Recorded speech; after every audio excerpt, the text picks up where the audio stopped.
ಗೋಕಾಕ್ ಚಳವಳಿ ಹೋರಾಟದಲ್ಲಿ ಡಾಕ್ಟರ್ ರಾಜ್ಕುಮಾರ್ ಇಲ್ಲ ಅಂದರೆ ಕನ್ನಡ ಭಾಷೆ ಉಳಿತಿರ್ಲಿಲ್ಲ. ನಾವು ಇಲ್ಲಿ ಬಂದು ಈ ಥರ ಕನ್ನಡ ಬಾವುಟ ಹಾಕೊಂಡು ನಿಂತ್ಕೊಳ್ಳೋಕ್ಕೂ ಆಯ್ತಿರ್ಲಿಲ್ಲ. ಆಯಿತಾ ಸರ್? ನಮಸ್ತೆ ಸರ್. ನಮಸ್ಕಾರ ಸರ್. ತಮ್ಮ ಹೆಸರು? ಪರಶುಮೂರ್ತಿ ಅಂತ. ಎಲ್ಲಿಯವರು ಸರ್? ನಾವು ಚಾಮರಾಜನ ಕಡೆಯವರು, ಊರು ಕಡೆಯವರೇ. ಇವ್ರಿಗೂರು ನಮ್ಮೂರಿಗೂ ಒಂದು 20 ಕಿಲೋಮೀಟ್ರ್. ನಮ್ಮ ಬೆಂಗಳೂರಲ್ಲೇ ಇರೋದು. ಅಂದು ನಾನು ಪುನೀತ್ ರಾಜ್ಕುಮಾರು ಮತ್ತು ರಾಜ್ಕುಮಾರ್ಗೆ ಇದೇ ರೀತಿ ಸೈಕಲ್ಲಿ ಡೆಕೋರೇಷನ್ ಮಾಡ್ಕೊಂಬರ್ತೀನಿ ಪ್ರತಿ ವರ್ಷವೂ. ಹಂಗೆ ಎಷ್ಟು ವರ್ಷದಿಂದ ಮಾಡ್ತಾರೆ? ನಾನು ಒಂದು 3-4 ವರ್ಷದಿಂದ ಮಾಡ್ತೀನಿ. ಪುನೀತ್ ರಾಜ್ಕುಮಾರ್ ಓದ್ತವನಿಂದ ಹಿಂಗೆ ಮಾಡ್ಕೊಂಬರ್ತೀನಿ. ಸೈಕಲಲ್ಲೇ ಬರ್ತೀರಾ? ಸೈಕಲ್. ಯಾಕೆನ ಈ ಕಾನ್ಸೆಪ್ಟ್? ಯಾಕೆ ಅಂತಂದ್ರೆ ಏನೋ ಗೊತ್ತಿಲ್ಲ, ಇದು ಹಿಂಗೆ ಮಾಡಬೇಕು ಅಂತ ಅನ್ನಿಸ್ತು ಮನಸ್ಸು, ಮಾಡಿಬಿಟ್ಟೆ. ನಾವು ವರ್ಷನೇ ಹೀಗೆ ಒಂದು ಬೈಕು ಹಿಂಗೆ ಮಾಡಿದ್ದೀನಿ. ಯಾಕಂದ್ರೆ ನಾವು ಚಿಕ್ಕ ವಯಸ್ಸಿನಿಂದ ಅವ್ರ ತಂದೆ ಪಿಕ್ಚರ್ ನೋಡ್ಬೇಡ್ದವರು. ಸಂಪತ್ತಿಗೆ ಸವಾಲು ಸಿನಿಮಾ ನಮ್ಮ ಮೊದಲೇ ನೋಡಿ ಚಿತ್ರ ಕನ್ನಡ. ಆಗಲೇ ನಮ್ಮ ಕನ್ನಡ ಭಾಷೆಯಲ್ಲಿ ಚಿತ್ರ ಅದ ಅಂತ ನನಗೆ ಗೊತ್ತಾದ್ದು. ಆಗಿನಿಂದ ನಾವು ರಾಜ್ಕುಮಾರ್ದು, ಈಗ ಶಿವರಾಜ್ಕುಮಾರು, ಈಗ ಪುನೀತ್ ರಾಜ್ಕುಮಾರು ಹಿಂಗೆ ನೋಡ್ಕೊಂಡು ಬಂದ ಇರೋದು. ನಾವು ಆಗಿನಿಂದ ಕಲಾ ಅಭಿರುಚಿ ಜಾಸ್ತಿ, ಅದರಿಂದ ಈ ರೀತಿ ಒಂದು ಮಾಡ್ಕೊಂಬತ್ತಿರೋದು. ಏನೇ ಬಂದರೂ ನನ್ನದೇ ಆದ ಒಂದು ಸ್ಪೆಷಾಲಿಟಿ ಇರಬೇಕು. ಈಗ 10 ಜನ ಗುರ್ತಿಸ್ತಾರೆ ಮಾಡ್ಕೊಂಬಂದ್ರೆ, ಮಾಮೂಲಿ ಬಂದರೆ ಅದರಲ್ಲೇನು ಇದಿರಲ್ಲ. ಅದು ಹುಷಾರಕ್ಕೆ ಹಿಂಗೆ ಮಾಡ್ತಾ ಇರೋದು. ಈಗ ಅವರು ತುಂಬ ಇಷ್ಟ, ನಮಗೂ ಸೈಕಲ್ ಅಂದ್ರೆ ತುಂಬ ಇಷ್ಟ.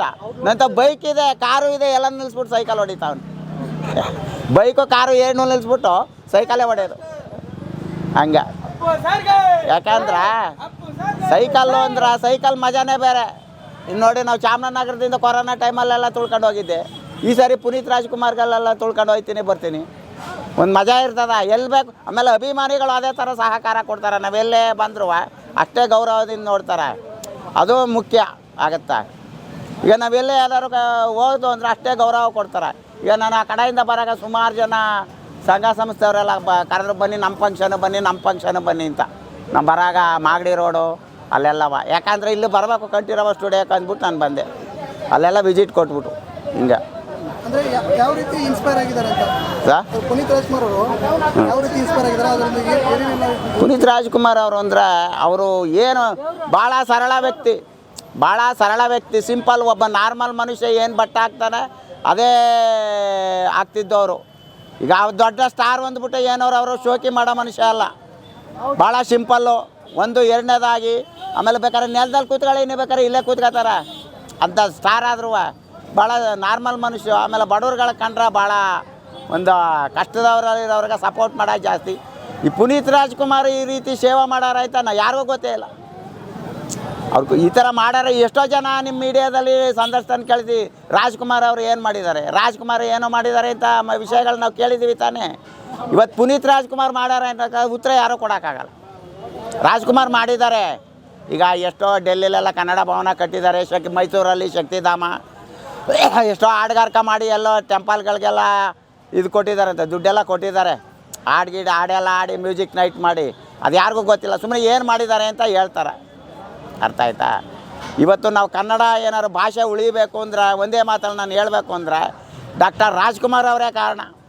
ಯಾಕಂದರೆ ಗೋಕಾಕ್ ಚಳವಳಿ ಹೋರಾಟದಲ್ಲಿ ಡಾಕ್ಟರ್ ರಾಜ್ಕುಮಾರ್ ಇಲ್ಲ ಅಂದರೆ ಕನ್ನಡ ಭಾಷೆ ಉಳಿತಿರ್ಲಿಲ್ಲ. ನಾವು ಇಲ್ಲಿ ಬಂದು ಈ ಥರ ಕನ್ನಡ ಬಾವುಟ ಹಾಕೊಂಡು ನಿಂತ್ಕೊಳ್ಳೋಕ್ಕೂ ಆಯ್ತಿರ್ಲಿಲ್ಲ. ಆಯಿತಾ? ಭಾಳ ಹೋರಾಟ ಮಾಡಿದ್ದಾರೆ.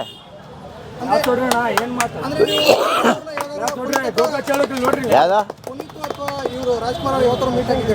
ಹಾಂ, ನಮ್ಮ ಊರ ಕಡೆ ದಾದಾ ಸಾಹೇಬ್ ಪಾಲ್ಕೆ ಪ್ರಶಸ್ತಿ ಕೊಟ್ಟಾಗ ಡಾಕ್ಟರ್ ರಾಜ್ಕುಮಾರ್ ಅವರ ಅಕ್ಕಪಕ್ಕದಲ್ಲಿ ನಾವು ನಿಂತಿರಾಗೆ ನೋಡಿದ್ರೆ ಅವ್ರು ನಮ್ಮ ನೋಡ್ಕೊಂಡು ನೆಲಗಾಡಿದ್ರು. ಅವ್ರು ನೋಡ್ಕೊಂಡು ನಮ್ಮ ನೆಲಗಾಡಿದ್ರು. ಆಗ ನಮ್ಮ ಹತ್ರ ಮೀಡಿಯಾ ಅಷ್ಟೊಂದು ಮೀಡಿಯಾಗಳಿಲ್ಲ, ಪೇಪರ್ ಯಾವುದಿಲ್ಲ, ನಮ್ಮ ಹತ್ರ ಮೊಬೈಲೇ ಇಲ್ಲ. ನೋಡಿರೋದನ್ನೇ ಪುನೀತ್ ರಾಜ್ಕುಮಾರ್ ಒಂದು ಸಾರಿ ನೋಡಿದ್ದೆ, ಒಂದು 2-3 ಸಾರಿ ನೋಡಿದ್ದೀನಿ. ಇತ್ತೀಚೆಗೆ ಯುವ ರಾಜ್ಕುಮಾರ್, ವಿನಯ್ ರಾಜ್ಕುಮಾರ್ ಅವ್ರ ಮನೆಯವ್ರ ಹತ್ರನೆಲ್ಲ ಫೋಟೋ ಶೇರ್ ಮಾಡಿದ್ದೀನಿ. ಜೇಮ್ಸು ಗಂಧದ ಗುಡಿ ಟೈಪಲ್ಲಿ ಅದೆಲ್ಲ ಆಗಿದೆ. ಅಂದ್ರೆ ಪುನೀತ್ ರಾಜ್ಕುಮಾರ್ ಹೆಸರು ಯಾವಾಗಲೂ ಅಜರಾಮರ. ಇವರ ಹೆಸರಲ್ಲಿ ಒಂದು ಬಯೋಗ್ರಫಿ ಮಾಡಬೇಕು ಅಂತ ನಮ್ಮ ಮನಸ್ಸಿಗೆ ಅನ್ನಿಸ್ತದೆ. ಜೀವನ ಚರಿತ್ರೆ ಅಂತ ನೀವು ಕೇಳಿದಾರಲ್ಲ, ಅದನ್ನು ಮಾಡಬೇಕು. ಅಂಚಾ ಚೀಟಿಲಿ ಬರಬೇಕು ಇವ್ರ ಹೆಸರು. ಈ ರೀತಿ ಒಂದು ಒಬ್ಬ ಸಾಧಕರು ಇವರು. ಈಗ ಸಾಧನೆ ಮಾಡಿರೋರ ಗ್ರೂಪಲ್ಲಿ ಇವರು ನಂಬರ್ ಒಬ್ಬರು. ಈಗ ಎಷ್ಟೋ ಜನ ಈಗ ದೇವಸ್ಥಾನಗಳಿಗೆ ಎಷ್ಟು ಜನ ಹೋದಾರ? ಯಾರೂ ಹೋಗಲ್ಲ. ಈ ಬಿಸಿಲಲ್ಲಿ ಯಾರ್ಯಾರು ನಿಂತ್ಕೊಂಡಾರ? ನಾವು ದೇವಸ್ಥಾನ ಹೋದ್ರೆ ಈ ಥರ ಅರೇಂಜ್ಮೆಂಟ್ ಮಾಡ್ಕೊಂಬಂದಾರ? ಬರಲ್ಲ. ಅದು ಪುನೀತ್ ರಾಜ್ಕುಮಾರ್ ಅಭಿಮಾನ ಮೇಲೆ ಹಿಂಗೆ ಮಾಡಿದೆ. ಇನ್ನೊಂದು ಪುನೀತ್ ಅವರ ಆದರ್ಶಗಳನ್ನು 10% ನಮ್ಮ ಜನಗಳು ಅಳವಡಿಸ್ಕೊಂಡ್ರೆ ನಮ್ಮ ಸಮಾಜ ಎಲ್ಲೋ ಹೋಗ್ಬಿಡುತ್ತೆ. 10% ಯಾಕೋ ಬರೀ 5% ಉಪಯೋಗಿಸ್ಕೊಂಡ್ರೆ ಸಾಕು. ಸಮಾಜ ಎಲ್ಲಿಗೋ ತಗೊಂಡೋಗ್ಬಿಡ್ತದ, ಅದನ್ನು ಕಲಿಬೇಕು. ಯಾಕಂದ್ರೆ ಈಗ ನಮ್ಮಲ್ಲಿ ಒಂದು 500,000 ಇಟ್ಬಿಟ್ಟು ನಮ್ಮ ಹಿಡಿಯೋಕ್ಕೆ ಆಗಲ್ಲ, ಚೈನ್ ಹಾಕಿದ್ರು ನಿಲ್ಲಲ್ಲ. ಈಗ ಉದಾಹರಣೆಗೆ ಪುನೀತ್ ರಾಜ್ಕುಮಾರ್ ಏನು ಕಮ್ಮಿ ಆಗೈತೇನ್ರಿ, ಐಷಾರಾಮಿ ಜೀವನ ಇತ್ತು, ಎಂಥ ಐಷಾರಾಮಿ ಕಾರ್ಗಳಿತ್ತು, ಒಳ್ಳೆ ಚಿಕ್ಕ ವಯಸ್ಸಲ್ಲೇ ಸ್ಟಾರ್ಗಿರಿ, ರಾಷ್ಟ್ರ ಪ್ರಶಸ್ತಿ, ರಾಜ್ಯ ಪ್ರಶಸ್ತಿ, ಫಿಲಂಫೇರ್ ಅವಾರ್ಡು, ದೊಡ್ಡ ಸ್ಟಾರ್ಗಿರಿ. ಅವ್ರ ತಂದೆ ಹೆಸರು ಹೇಳಿದ್ರೆ ಡಾಕ್ಟರ್ ರಾಜ್ಕುಮಾರ್ ಅವರು. ಅವ್ರ ಅಣ್ಣವ್ರ ಅವರೇ ಹೇಳ್ತಾಯಿದ್ರು, ಪುನೀತ್ ರಾಜ್ಕುಮಾರ್ ಅಣ್ಣವ್ರ ಮಗ ಬರ್ತಾರೆ, ಬರ್ತಾರೆ ಅಂತ ಎಲ್ಲೋದ್ರೂ ಅಷ್ಟೇ ಗೌರವ ಕೊಡ್ತಾರೆ ಅಂತ ಇತ್ತು. ಎಲ್ಲ ಇದ್ದು ರಾಷ್ಟ್ರ ಪ್ರಶಸ್ತಿ, ರಾಜ್ಯ ಫಿಲಂಫೇರ್ ಎಲ್ಲ ಭಾಗ್ಯವಂತ, ಬೆಟ್ಟದವು ಎಲ್ಲದರಲ್ಲೂ ಒಳ್ಳೆಯ ಹೆಸರು ಮಾಡಿದ್ರು. ಒಳ್ಳೆ ಫೈಟು ಡ್ಯಾನ್ಸ್ ಎಲ್ಲ ಸ್ವಂತವಾಗಿ ಕಂಡು ಎಲ್ಲ ಮಾಡಿದ್ರು. ಆದರೆ ಆಯುಷ್ಯ ಅನ್ನೋದು ವಿಧಿ ಬರಹ ಯಾವುದೂ ಇಲ್ಲ. ತಂದೆಯನ್ನು ಮೀರಿಸಿದ ಮಗ, ಅವ್ರ ತಂದೆನೇ ಮೀರಿಸ್ಬಿಟ್ರು. ವಿಧಿ ಬರಹ ಅನ್ನೋದು ಯಾರೂ ಬಿಟ್ಕೊಡಲ್ಲ. ನಾವು ದೇವ್ರುಗಳು ಕಾಪಾಡ್ತಾನೆ, ನಾವೆಲ್ಲ ನಮ್ಮ ಸುಳ್ಳು. ನಮ್ಮ ಇದರಲ್ಲಿ ಏನು ಬರ್ದಿದೆ ಹಣ ಬರೆಯೋದಲ್ಲಿ, ಅದು ಏನು ಮಾಡೋದು, ನೀವು ಒಳ್ಳೇದು ಮಾಡಿದ್ರು ಅಷ್ಟೇ, ಕೆಟ್ಟದ್ದು ಮಾಡಿದ್ರು ಅದು ಅನುಭವಿಸೇ ಹೋಗ್ಬೇಕು. ಅದು ಬಿಟ್ಟರೆ ಏನೂ ಇಲ್ಲ, ಅಷ್ಟೇ, ಬೇರೆ ಏನಿಲ್ಲ. ಅವ್ರಿಗೆಲ್ಲ ಇದನ್ನೆಲ್ಲ ನೋಡಿದಾಗ ಏನಕ್ಕೆ ಸುಮ್ಮನೆ ಕಡ್ದಾಡೋದು, ಜಗಳಾಡೋದು, ಹಂಗೆ ಜೀವನ ಉಳಿಸ್ಕೊಂಡಂತ ಹೋಗೋದ ಮೇಲೆ ಅನ್ನಿಸ್ತದೆ ನಮ್ಮ ಮನಸ್ಸಿಗೆ ಅಲ್ವೇ. ಇಂತಿಂಥ ದೊಡ್ಡವ್ರಿಗೆ ಈಗ ಅವ್ರ ತಂದೆಗ 108 ದಿನ ಕಾಡಿನ ವನವಾಸ, ಅದು ಬೇಕಿತ್ತ? ಅವ್ರು ಎಷ್ಟೋ ಬೆಟ್ಟದ ಸಹಿಸ್ಕೊಂಡಿದ್ರು, ಊರಲ್ಲೆಲ್ಲ ಐಷಾರಾಮಿ ಮನೆ ಕಟ್ಟಿದ್ದಾರೆ, ಒಳ್ಳೆ ತೋಟ ಆಗಿಟ್ಲ. ಅವ್ರ ಕೊನೆ ಆಸೆ ಈಡೇರ್ಸೋಕ್ಕೆ ಆಗಲಿಲ್ಲ. ಇಡೀ ವರ್ಲ್ಡ್ಗೆ ಗೊತ್ತು ಅಂತಿರಲಿ, ನಮ್ಮ ಕನ್ನಡ ಅಲ್ಲ. ಅಂಥವ್ರನ್ನೆಲ್ಲ ನೋಡಿದಾಗ ನಮ್ಮದೆಲ್ಲ ಯಾವ ಲೈಫು, ನಮ್ಮದು ಜೀವನ ಏನಕ್ಕೆ ಅಂತ ನಮ್ಮ ಮನ್ಸಿಗೆ ಅನ್ನಿಸ್ತದೆ. ಅತಿ ಚಿಕ್ಕ ವಯಸ್ಸಲ್ಲಿ ಶಂಕರ್ ನಾಗು ಮತ್ತು ನಮ್ಮ ಪುನೀತ್ ಅವರು ಹೋಗಿದ್ದು ನಮ್ಮ ಕನ್ನಡ ಇಂಡಸ್ಟ್ರಿಗೆ ಒಂದು ದೊಡ್ಡ ನಷ್ಟ, ಫುಲ್ ಲಾಸು. ಇವತ್ತು ಲಾಸು, ಮುಂದೂ ಲಾಸೆ. ಯಾಕಂದ್ರೆ ಅಟ್ಲೀಸ್ಟ್ ನಮ್ಮ ತೆಲುಗು ಇಂಡಸ್ಟ್ರಿ, ತಮಿಳು ಇಂಡಸ್ಟ್ರಿ ಎಲ್ಲ ಹೋಗೋದು. ಈಗ ಇಂದ ನಾವು ಹೇಳ್ಬೇಕು ಅಂದ್ರೆ ಸಾರ್, ಈ ಕನ್ನಡ ಚಿತ್ರನ ಡಬ್ ಮಾಡ್ತೀರಂತ ಬೇರೆ ಭಾಷೆಗೆ, ಇಂದ ನಮ್ಮ ಕನ್ನಡ ಭಾಷೆನ ಚಿತ್ರಗಳನ್ನ ಬೇರೆಯವ್ರು ಡಬ್ ಮಾಡ್ತಿರಂತ ಬೇರೆ ಭಾಷೆಯವರು. ಅಷ್ಟೊಂದು ಕ್ರೇಜ್ ಇತ್ತು. ಈಗ ರಾಜ್ಕುಮಾರ್ ಅವ್ರ ಕಾಲದಲ್ಲಿ ರಾಜ್ಕುಮಾರು ಪೌರಾಣಿಕ ಐತಿಹಾಸಿಕ ಸತ್ಯ ಹರಿಶ್ಚಂದ್ರ ಸಿಕ್ಕನ ಅದ ಡಬ್ ಮಾಡಾರ. ಈ ಆ್ಯಕ್ಟಿಂಗ್ ಅವ್ರು ಮಾಡೋಕ್ಕಾಗಿಲ್ಲ ಬೇರೆ ಭಾಷೆಯಲ್ಲಿ, ಅರ್ಥ ಆಯ್ತಾ? ಆ ರೀತಿ. ಆಮೇಲೆ ಕಸ್ತೂರಿ ನಿವಾಸ ಇರ್ಬೋದು, ಅವನ್ನೆಲ್ಲ ಎಷ್ಟೋ ಫಿಲಮ್ಗಳು ಡಬ್ ಮಾಡಿದ್ದಾರೆ. ಈ ರೀತಿ ಮಾಡೋಕ್ಕಾಗಿಲ್ಲ, ಅದನ್ನು ರಿಮೇಕ್ ಮಾಡ್ಕೊಂಡಾರ ಅವ್ರ ಭಾಷೆಗೆ. ಅಂದ್ರೆ ಕನ್ನಡಕ್ಕೆ ಒಂದು ಇತಿಹಾಸ ಸೃಷ್ಟಿ ಮಾಡಿದರು ಆ ಟೈಮಲ್ಲಿ. ಒಳ್ಳೊಳ್ಳೆ ಇದು ಮಾಡಿ ಪಾಪ. ಈ ನಿಜಕ್ಕೂ ಇದು ಭಾಳ ಕರ್ನಾಟಕಕ್ಕೆ ಒಂದು ತುಂಬಲಾಗ ನಷ್ಟ ಅಂತ ನಾನು ಈ ಸಂದರ್ಭದಲ್ಲಿ ಹೇಳ್ಬೇಕು. ಖಂಡಿತ.